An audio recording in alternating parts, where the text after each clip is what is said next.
Hi and welcome to the Allplane Podcast, where we talk with the movers and shakers that are redefining the future of commercial aviation. As usual, before we start, let me remind you once more that all previous episodes of this podcast, as well as many other aviation stories, are available on the Allplane website. That's Allplane.tv, Allplane.tv. Now let's go to today's episode. Our guest is leading one of the most prominent firms in the sustainable aviation fuel ecosystem. Jimmy Samartzis is the CEO of LanzaJet, an emerging sustainable aviation fuel producer that has attracted the interest of industry giants such as Shell, British Airways, All Nippon Airways, Microsoft, the Mitsui Group of Japan, and Canadian energy firm Suncor, among others. LanzaJet has also been recently announced as the recipient of a $50 million grant from Breakthrough Energy, a fund set up by Bill Gates to advance decarbonization projects. LanzaJet is actually a spin-off of another company called LanzaTech. And if LanzaJet is focused, as its name implies, on sustainable aviation fuel, LanzaTech develops biofuels for a whole range of other industries. If the name rings a bell, it's possibly because LanzaTech has got quite a lot of media exposure recently, with its CEO, Jennifer Holmgren, having appeared often in the media, including in a number of other podcasts, like it was the case recently with Michael Liebreich's Cleaning Up. Having Jimmy Samartzis on this podcast was a great opportunity to learn more about the topic of biogenic sustainable aviation fuel, and in particular, the alcohol-to-jet technology that LanzaJet is working on, using ethanol as a feedstock. And also to talk about LanzaJet's very ambitious plans, with several SAF plants getting ready to start production or at planning stage in several different countries across different continents. So tune in for an in-depth chat with one of the movers and shakers of the sustainable aviation fuel scene. Hello, Jimmy. How are you today? I'm great, thanks. How are you? Very well. Where are you joining us from today? Well, I'm sitting here in our wonderful offices in Deerfield, Illinois, which is right outside of Chicago, on a sunny day overlooking a beautiful fall landscape. Excellent. Well, I have quite a lot of topics I would like to ask you about. But, first of all, like everyone that comes here on the podcast, I would like to ask you to introduce yourself briefly. You are the founding CEO of LanzaJet. I'm going to ask you a bit more in detail about this, but it's associated with LanzaTech, which is a company that does quite a few things in the domain of renewable fuels. But yeah, can you tell us a bit more about yourself and basically about your role at LanzaJet? Yeah, happy to. And first of all, thank you for having me on today. And it's wonderful to have this discussion. Let me take maybe a step back and share with you a bit about my background as well, and then hopefully that provides some context for how it all fits in together for where I am here today at LanzaJet. Yeah, excellent. I've made tackling climate change core to my professional career, frankly, ever since I was early on as a young consultant, if you will, with a firm called Booz Allen Hamilton. Some nearly 30 years ago at this point, I started focusing on issues related to climate change. Fast forward a decade or so, I ended up at United Airlines, where I took on a responsibility associated with corporate affairs, corporate responsibility, and environmental sustainability. And at the peak of the economic crisis in about 2008, there was a pretty strong interest within our company to figure out how we deal with the extremely high prices of crude oil and the impact on jet fuel. And that frankly gave me a door opening to have a discussion within the company and with our leadership team around sustainable aviation fuel. And back then it wasn't called SAF, but it is called that today. And, that was 14 plus years ago. That was a very different moment in time when there weren't technologies that necessarily were ready or approved to produce SAF. You didn't have policy support. You didn't have all the fixings that we have today, if you will. But anyhow, that's where my interest in SAF really started, was, figuring out how to decarbonize a really tough to decarbonize sector like aviation. Fast forward to 2020, when LanzaTech was spinning out LanzaJet as its own independent company. I had previously worked with Jennifer Holmgren, who's the CEO of LanzaTech, And Jennifer and the board from LanzaJet reached out and said, "Hey, would you be interested in leading this new company?" And I jumped at it because for me, it brought together all of the things I've done throughout my professional career into a role and into a company that I could fully believe in, fully support, and give it my best shot in terms of growing a business and growing an industry that is absolutely necessary to tackle our climate issues of the day and of the future. Here we are 2+ years later since we founded the company. I am the CEO of the company, and we're doing great. We're doing all sorts of things, both here in the United States and abroad. There's a lot of energy and enthusiasm and optimism with what we're doing within the company, outside the company, and could not be more excited in having a leading role, if you will, in building a new industry. Yeah. Tackle the decarbonization of aviation. Yeah, actually, I come across LanzaJet and LanzaTech quite often when following this industry. It seems that you've been pretty active the last few months, a number of different deals and projects, and you also brought on board quite a few prominent players in the industry. I have here some notes. You have among your partners, I don't know if they're investors as well, I think, ANA, the Japanese airline, British Airways, Shell, and quite a few other names of the let's say of the energy and the transportation industry. So can you tell us a bit more about how is the company structure? You are a subsidiary of LanzaTech, but you also have your own shareholders, or those companies are partners of LanzaTech. How is this whole business structure? Yeah, that's a great question. We're actually completely independent of LanzaTech, so we're not a subsidiary. Okay. We're our own company. LanzaTech, as the founder of the company, is one of our investors and shareholders. And they also, Jennifer Holmgren, who's the CEO of LanzaTech, also serves as the chair of my board here at LanzaJet. So, LanzaTech is one of the founding investors, along with Suncor Energy out of Canada, Mitsui out of Japan, British Airways out of the UK, Shell as well out of the UK. Mm-hmm. So that grouping of 5 forms our founding investors in the company. And we've been very intentional in terms of identifying strategic investors and partners, like all of them, who are sincere about taking action on climate and who want to be a leader in the energy transition.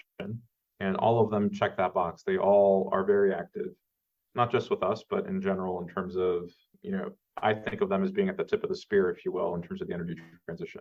Yeah. What we've also done is, we've been super creative in terms of identifying good sources of capital that is inexpensive, relatively speaking. For a company like us, that's smaller, that's newer, and that has first of a kind technology, it is hard to get access to, cheap forms of capital.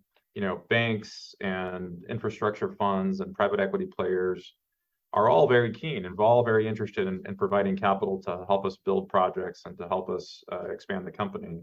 But that also comes with a higher cost. And we've worked hard to find ways to bring on board additional capital that is very, I call it, cost efficient for us, so that it reduces the premium of our SAF product compared to fossil jet fuel. What I mean by that is we've brought on and accessed capital from the U.S. Department of Energy. We have a grant from the U.S. Department of Energy to help us build our plant in Georgia. We worked with Microsoft on a loan for the project in Georgia as well, and with very attractive terms.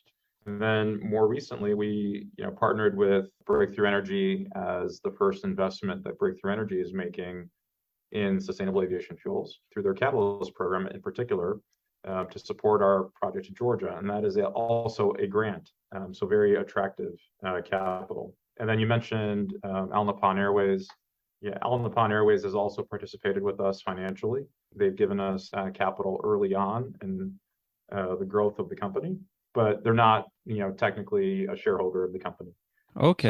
So we've brought together, I think it's a great group of companies across the value chain, if you will, as well, that help us along the way, not just in providing capital, right? But they also help us develop projects. They help us on, feedstock supply and supply chain and logistics issues.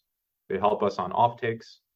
So we have a really strong group of partners that are helping us grow the company at a much faster pace than probably otherwise would have happened. Mm-hmm.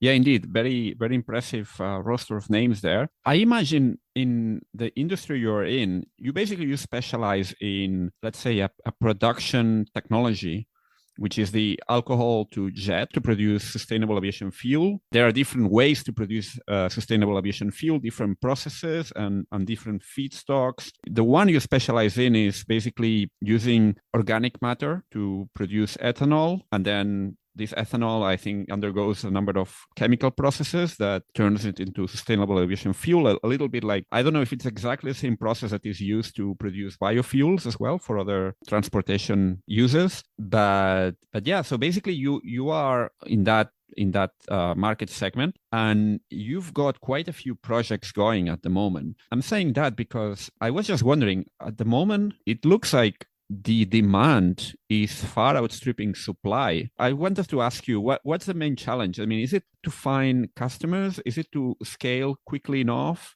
Is it to optimize the technology to bring costs in line with other processes and other technologies? What's the main challenge you're finding? Great set of questions. I'd like to answer by saying it's all of the above. Yeah, I mixed up quite a few things here. No, so maybe we should go step by step. So basically, you mentioned the capital issue. In this case, I'm assuming, I really don't know the numbers that you guys are working with, but I'm assuming there's a strong pressure to increase production fast, because basically the world doesn't have enough sustainable aviation fuel. So what are the challenges here? Is it developing the technology? Is it finding suitable places to produce? Tell me a bit more about how you plan to deploy this capital. And maybe I'll take it even another step, which is aviation has a pretty sizable opportunity. Some may call it a challenge. Aviation contributes, depending on what report you want to believe in, right? Somewhere between 2 to 3% of greenhouse gas emissions in the world, equivalent to the size of Brazil as a country in terms of what Brazil emits. So a pretty substantial impact, which is only going to grow as aviation as a sector continues to grow. You have parts of the world that are in the earlier days of the aviation industry, if you will, and they're expecting significant growth still ahead of them. So the problem will only become bigger for aviation in terms of its impact on climate. And aviation as an industry has agreed to achieve net zero by 2050. That was recently also agreed to at the United Nations level through the International Civil Aviation Organization, ICAO. So there's a broad international agreement, if you will, get to net zero by 2050. So across the globe, then you have countries who are establishing targets, interim targets, to get towards that 2050 goal. And some of them are more aggressive than what's required for that 2050 goal. Here in the United States, by 2030, the expectation is that we have 3 billion gallons of SAF in production.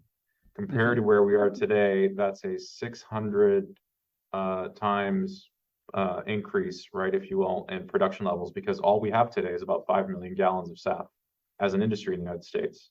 Okay. So to get to 3 billion gallons, you have significant production increase required over the next 7 years, right? Not a lot of time to build out infrastructure and deploy capital to be able to achieve that. And similarly, on a global basis, if the target is 10% of global consumption is around 100 billion gallons of fossil jet fuel. So we're looking at 10% of that by 2030. That is a very large number. And globally, we only produced about 35 million gallons last year. So the gap is pretty significant. And as you point out, the demand is certainly there. The opportunity is certainly there. And it becomes a question of, do we have technologies that work and that can scale to meet that demand? Do we have the feedstock that can feed those technologies, right, to get to scale and to get to large quantities of production? Do we have supportive government policies to help enable the development of a new industry so that it can compete effectively in the early days with conventional fossil-based industries? And then do we have a willingness to pay a premium within the airline industry for a premium product, right? These fuel gallons that we produce that are sustainable are better quality fuels than what is produced using crude oil. It has a reduction in environmental attributes, meaning a reduction in overall life cycle emissions. It has a reduction in particulates. It has a reduction in contrail formation, all good things. And these SAF products also have a higher energy density than crude oil-based, fossil jet fuel. Ah, really? I didn't know about that. Well, obviously, I was aware of the environmental benefits, but I didn't know from a performance point of view, they can be advantages as well. Yeah, you're absolutely right. So, those are all the things that have to come in place. And a lot of that is happening. You do have governments stepping in and stepping up. You have, airlines who are working with corporate partners of theirs, corporate customers that fly on them a lot to help pay the difference between, a SAF product and a conventional fossil-based product. And that benefits the corporate customer because the corporate customer gets to count those reductions in their overall corporate performance for their, scope 3 emissions.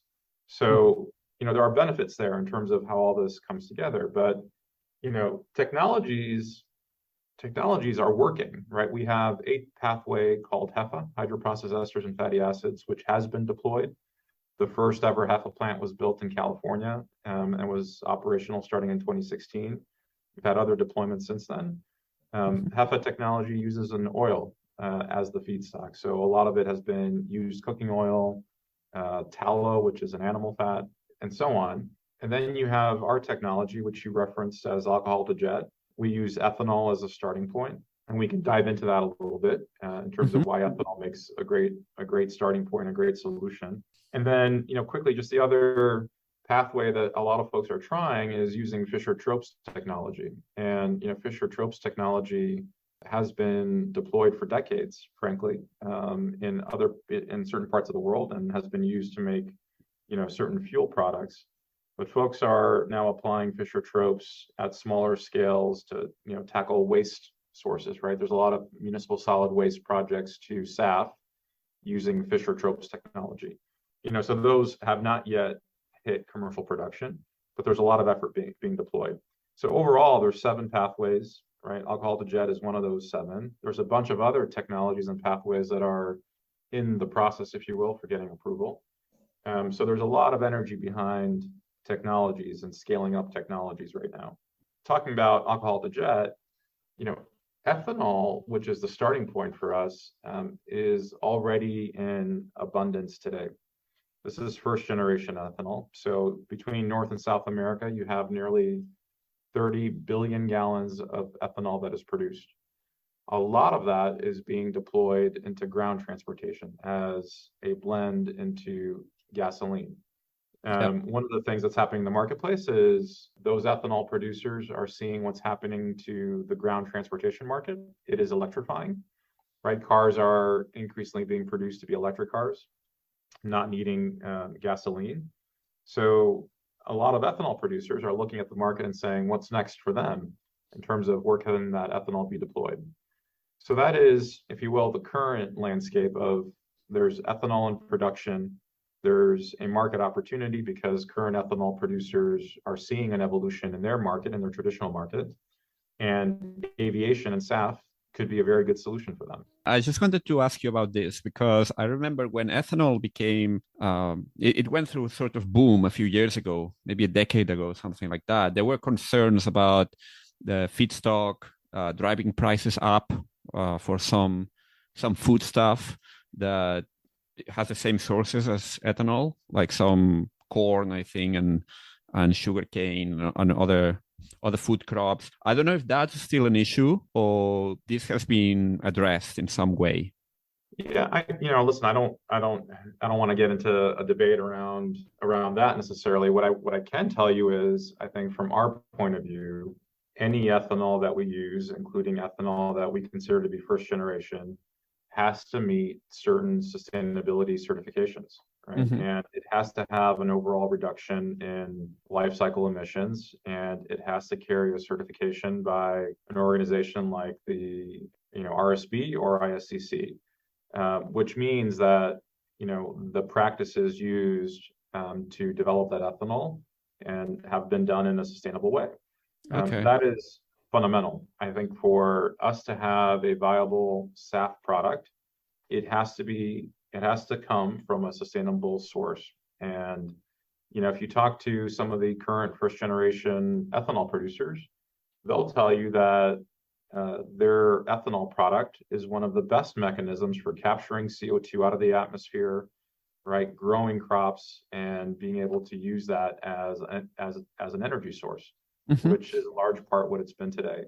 Um, so there's, I think, a significant progress that's been made in the ethanol industry around the efficiency of production over the last decade or so. There's quite a bit that the ethanol industry is doing today to reduce its impact and create lower carbon ethanol.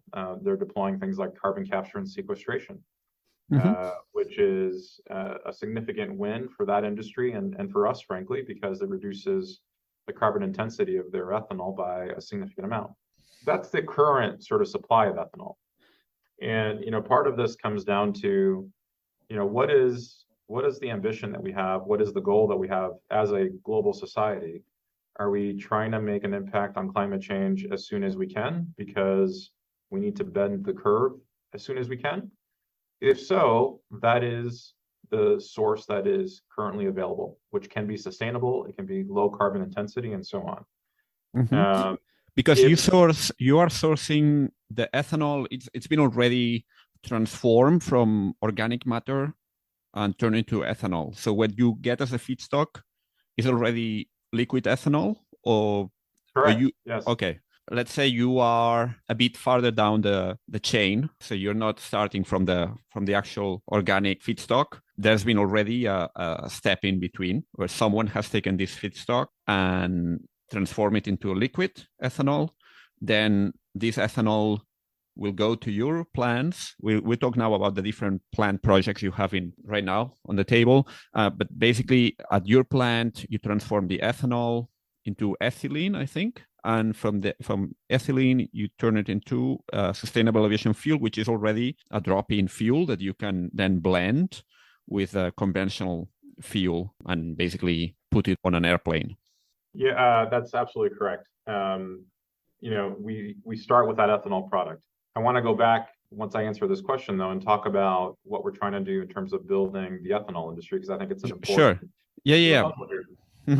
But you're absolutely right in terms of process. Ethanol is just a phenomenal building block because we take the ethanol, we make it into ethylene, we go through an oligomerization step, we add hydrogen, and then we fractionate it into SAF and renewable diesel. Hmm. So there's four steps, if you will, to our process and our technology. That process of taking it from ethanol to the finished SAF product is extremely efficient. We capture nearly all of the carbon that's in that ethanol and convert it into the final SAF product. We have extremely high selectivity to produce sustainable aviation fuel. And all we produce is renewable diesel and SAF. And 90% of what we produce can be SAF and 10% renewable diesel, Hmm. or we can literally change how we execute the process in a matter of a couple of days and produce more renewable diesel and less sustainable aviation fuel. So we have that flexibility. But to get to 90% SAF is truly remarkable. It's not common in the industry to be able to achieve that. So our technology and our process does that. And as I mentioned, we convert more than 99% of the carbon into the final fuel product. Hmm. So it's a very efficient process overall. And because it's ethanol, we take it down to a core building block and then build it up into exactly the carbon chain that we want and the product that we want. So it's very, very not only efficient, but very conducive to feeding the aviation sector, because that is an opportunity that is unique compared to other technologies. Mm-hmm. Yeah, Um, sorry, I just distracted you earlier from your explanation. You were about to tell us about basically the ethanol value chain and how you yeah, guys are interacting. What are the dynamics there yeah. in this value So, chain? so here's the opportunity for us, and if you will, the dilemma in industry, right? Which is we have technology that's ready, that we are deploying. The feedstock, meaning the ethanol that is abundantly available today, comes from first generation sources. So, the opportunity is, can we find the right sustainable, low CI, first generation ethanol to have an impact starting tomorrow, if you will, in decarbonizing aviation? And the answer to that is yes, because that feedstock supply does exist, the technology does exist, and we can achieve a 60, 70+% reduction in overall greenhouse gas emissions with our SAF product. Mm-hmm. Now, while we're doing that, while we're deploying our technology and using the ethanol that's currently available, we're very keen and very interested in developing a second generation ethanol industry and market. So this is ethanol that comes from waste sources. So cellulosic ethanol here in the United States. You can have, we talked about LanzaTech a little bit. LanzaTech is a phenomenal company that has technology that does amazing things. They can take essentially any waste source and convert it into ethanol. So we can take municipal solid waste and convert it into ethanol. We can take carbon monoxide emissions from an industrial plant that we can then take and convert into ethanol. We can take agricultural residues and convert that into ethanol. It's literally limitless. And we can also do direct air capture, right? We've partnered with others on the LanzaTech side to take CO2 directly out of the atmosphere, which we can then take through the LanzaTech process and produce ethanol. So, those value chains for producing advanced, second generation ethanol are developing. The quantities today are smaller, but they are increasing over time. And LanzaTech has, several commercial plants already up and running. They've got a bunch in the pipeline that are under construction and a bunch more that are in engineering phase. So LanzaTech alone has, a bunch of projects that can provide a phenomenal source as a feedstock for second generation waste-based ethanol for us. There's also other, companies out there who are increasing production of second generation ethanol. Raízen out of Brazil, which is a very large sugarcane ethanol provider, is increasing their production of second generation ethanol. You've got folks like Clariant who have technology that is, that they're deploying that can produce, take ag waste and convert that into ethanol. And for us, we've partnered with a company in the UK called Nova Pangea Technologies, which takes wood waste and agricultural waste and converts that into ethanol. And we use that as the feedstock for our plant in the UK that we are, engineering at this point. So, from my point of view, we have to take action with urgency, which means we can deploy our technology. It is a platform that can use any ethanol, and we choose to use low carbon, sustainably sourced ethanol as the feedstock. And that will always be the case for, our technology and our plants. And we use stuff that's available today. Yeah. And as the second generation ethanol market develops, we can use that ethanol on the same platform, right? As long as it's ethanol, it doesn't really matter. It meets the standard that we need in order for our process to work. The chemical properties are all the same, regardless Correct. of what's the source? Correct. Yes. Okay. And you've been quite busy basically planning plans. Your main facility, well, not the main one, I think, because you're planning a very large one in Illinois, but the first one is going to be in the state of Georgia, right? And then you're also planning plans in the UK, in Illinois, and in Japan. Am I right? Yeah, no, I think you're right. Yeah. When I was at the Breakthrough Energy Summit recently, I was able to put up a slide which had Mm-hmm. a bunch of flags. And, when I took a step back and looked at that page, we have work going on just about every continent. So you're right. So our more advanced projects are The project in Georgia is our first sort of small commercial scale project. That's only about 10 million gallons of fuel a year. That one will be completed and operational next year in 2023. We announced a partnership with the Indian Oil Company in India to work as well with LanzaTech on taking waste carbon, converting it into ethanol, and from ethanol we would convert it into SAF. We've announced our continued work in the UK, working with British Airways and Nova Pangea Technologies. We've also announced a partnership with Mitsui and Cosmo Oil in Japan to look at building a SAF industry in Japan. So we've got a lot of work going on across the globe in various stages of project development, if you will. Mm-hmm. Which altogether, how many gallons are we talking about? You might have said earlier, but I just wanted to confirm what sort of production we're talking about here altogether. What we've announced as production capacity so far is about 300 million gallons per year. We've got other projects in the mix, which are much larger capacity biorefineries, production units that are going to scale the technology up quite substantially. In the U.S. alone, maybe about a year and a half ago, along with the White House, when the White House made its announcement for the 3 billion gallon goal by 2030, at the same event, we announced that we would contribute 1 billion gallons of that in the United States by 2030.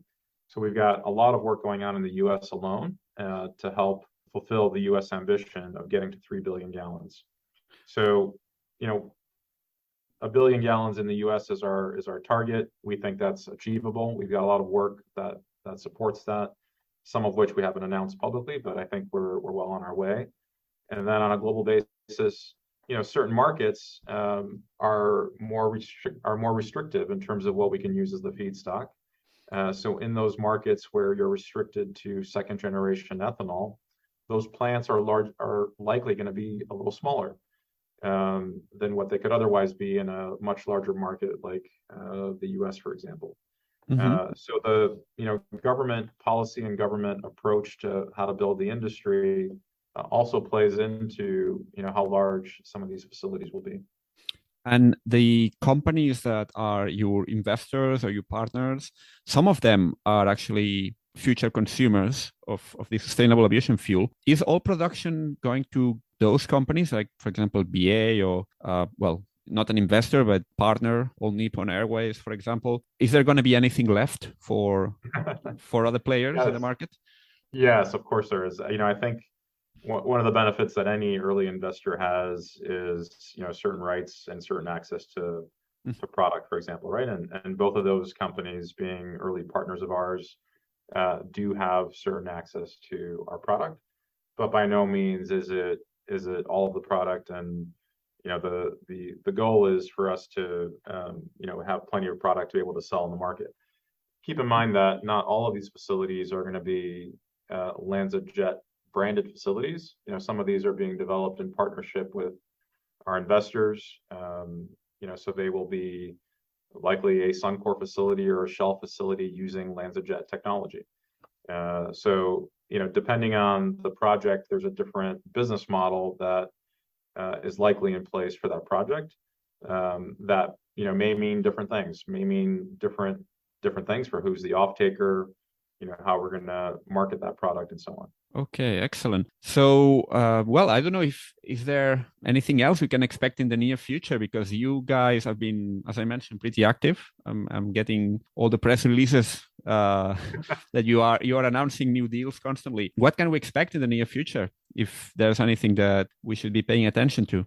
We'll continue to do the good work in terms of finding the right partners and building out the right projects and announcing them at the right time. We generally have, I would say, a more conservative approach where we like things to be relatively far along. We like there to be a little bit of certainty around what we're doing in order for us to announce it. So, a lot of our focus right now is on getting the plant up and running in Georgia. It's pretty exciting because, the hardest part of that plant, the hardest part of all of this is our technology, which is novel. And that part of that project has been completed in terms of we've fabricated the refinery unit itself.